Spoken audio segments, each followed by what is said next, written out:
آج سے ہزاروں سال قبل جزیرے عرب کے جنوبی علاقوں میں یمن کے گرد و نواح میں ایک شہر آباد تھا جسے سبا کہتے تھے، اور وہاں آباد لوگوں کو قوم سبا کہہ کر پکارا جاتا تھا۔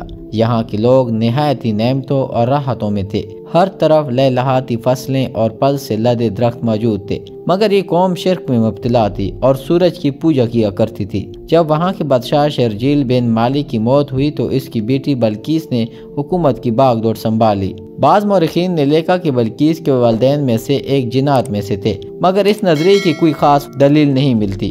ملکہ بلقیس ایک قابل عورت تھی جس نے یمن پر 9 سال نہایت ہی خوبصورتی سے حکومت کی۔ دنیا کے بیشتر علاقوں میں جو تجارت ہوتی تھی وہ سبائیوں کے ہاتھ میں تھی۔ یہی وجہ تھی کہ یہ قوم نہایت ہی دولت مند تھی، مگر یہ وہ زمانہ تھا جب مشرق سے مغرب تک ایک عظیم موحد بادشاہ کی طاقتور حکومت اور جاؤ جلال کا ڈنکا بجتا تھا، جسے تاریخ میں سلیمان ابن داؤد کے نام سے جانا جاتا ہے۔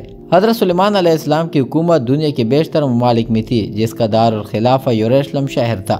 آپ کو ہوا، جنات، چرند پرند اور جانوروں پر حکمرانی عطا کی گئی تھی۔ ناظرین، ایک دن کا واقعہ ہے کہ حضرت سلیمان علیہ السلام نے دربار لگایا تو انس و جن، جانور اور پرندے سب کے سب حاضر ہوئے، مگر ان کا چہیتا پرندہ ہدہد غائب تھا۔ آپ نے پوچھا ہدہد کہاں ہے؟ جب وہ نظر نہ آیا تو حضرت سلیمان علیہ السلام نے فرمایا اگر وہ اپنی غیر حاضری کی کوئی مناسب وجہ پیش نہ کر سکا تو اسے ذبح کر دیا جائے گا۔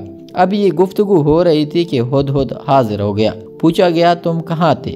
ہدہد نے بڑے احترام سے جواب دیا، اے اللہ کے پیغمبر، میں اڑتے اڑتے ایک ایسے ملک پہنچ گیا جہاں لوگ شرک میں مبتلا دیکھے، وہ آگ اور سورج کی پوجا کرتے تھے۔ ان کی ایک رانی ہے جسے وہ بلقیس کے نام سے پکارتے ہیں، وہ ایک بہت بڑے تخت پر بیٹھ کر حکومت کرتی ہے۔ اس کے تخت میں قیمتی ہیرے جواہرات لال زمر جوڑے ہوئے ہیں اور اس کے پاس تمام شاہی ساز و سامان نمائش کے موجود ہے۔ حضرت سلیمان علیہ السلام نے کہا اگر تمہاری بات سچ ہے تو میرا خط اس ملکہ تک پہنچاؤ تاکہ وہ شرک سے باز آ جائے، اور خط پہنچانے کے بعد وہاں بیٹھ کر سنو کہ وہ کیا رد عمل اختیار کرتی ہے، اور پھر آ کر مجھے خبر دینا۔ حضرت سلیمان علیہ السلام نے خط روانہ کیا جو کچھ یوں تھا، شروع اللہ کے نام سے جو بڑا مہربان اور نہایت فرمانے والا ہے۔ یہ عزت والا خط حضرت سلیمان ابن داؤد کی جانب سے ملکہ سبا بلقیس کی طرف ہے، جو ہدایت کی پیروی کرے اس کے لیے سلامتی ہے۔ مجھ پر غلبے کی خواہش نہ کرو، میرے مقابلے میں سرکشی اختیار نہ کرو، بلکہ فرما بردار اور موٹی ہو کر میرے پاس آ جاؤ۔ یہ خط دراصل ملکہ سبا اور اس کی قوم کی طرف دعوت اسلام تھی۔ ہدہد نے یہ خط لے کر ملکہ بلقیس کی گود میں گرا دیا۔ ملکہ کے دربار میں اس وقت 300 کے قریب سردار بیٹھے تھے۔ انہوں نے جب یہ خط پڑھا تو طیش میں آ گئے اور کہا یہ ہماری توہین ہے، ہمیں اس کا سخت جواب دینا چاہیے۔ مگر ملکہ بلقیس بہت سمجھدار تھی، اس نے انہیں سمجھایا کہ خط سے پتہ چل رہا ہے کہ یہ کوئی عام شخص نہیں، خدا کا کوئی پیغمبر ہے، لہٰذا ہمیں حکمت سے کام لینا چاہیے۔ اس نے کہا کہ میں حضرت سلیمان علیہ السلام کی طرف ایک تحفہ بھیجتی ہوں، اگر انہوں نے قبول کر لیا تو وہ بادشاہ ہے، میں اس سے جنگ کروں گی، لیکن اگر انہوں نے تحفہ قبول نہ کیا تو میں اس کی پیروی کروں گی کیونکہ وہ نبی ہے۔ ہدہد یہ ساری گفتگو سن رہا تھا، اس نے آ کر حضرت سلیمان علیہ السلام کو ساری بات بتا دی۔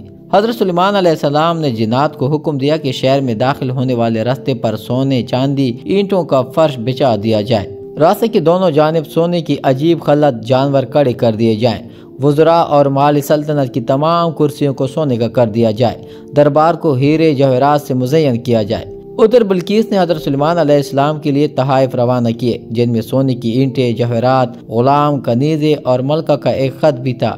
جب یہ تمام تحائف لے کر قاصد حضرت سلیمان علیہ السلام کے دربار میں پہنچے اور انہوں نے یہ سب دیکھا تو شرمندہ ہوئے۔ حضرت سلیمان علیہ السلام نے ملکہ کے قاصدوں سے کہا کیا تم لوگ مال سے میری مدد کرنا چاہتے ہو؟ مگر دیکھ لو جو کچھ اللہ نے مجھے دے رکھا ہے وہ اس سے بھی زیادہ ہے جو تمہیں دیا ہے، لہذا تمہارا تحفہ تمہیں مبارک ہو۔ اب تم اپنے تحائف کے ساتھ واپس جاؤ اور اپنی ملکہ سے کہنا کہ ہمارا انتظار کرے، ہم ایک زبردست لشکر لے کر آئیں گے۔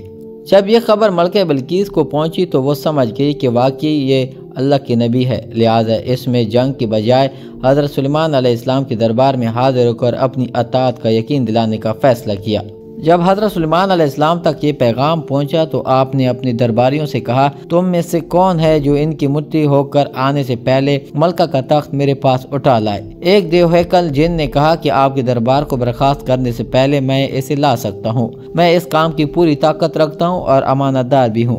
پھر ایک اور شخص جس کے پاس کتاب کا علم تھا، اس نے کہا میں یہ تخت آپ کو آپ کے پلک جھپکنے سے قبل ہی لا دوں گا۔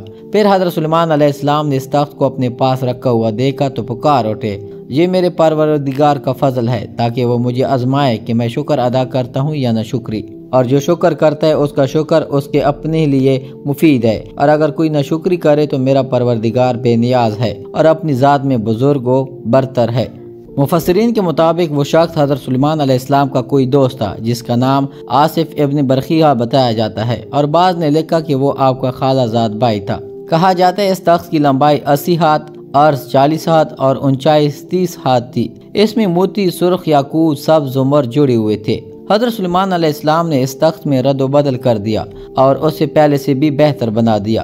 جب ملکہ بلقیس حضرت سلیمان علیہ السلام کے دربار میں حاضر ہوئی تو آپ نے پوچھا کیا تمہارا تخت بھی اسی طرح کا ہے؟ اس نے کہا کہ یہ تو گویا ہو بہو وہی ہے، اور ہمیں تو پہلے ہی معلوم ہو گیا تھا اور ہم فرما بردار ہو چکے ہیں۔ بلقیس کے آنے سے پہلے حضرت سلیمان علیہ السلام نے ایسی عمارت بنانے کا حکم دیا جس کا فرش شیشے کا ہو، نیچے پانی جاری ہو، پانی میں مچھلیاں اور دوسرے آبی جانور ہو۔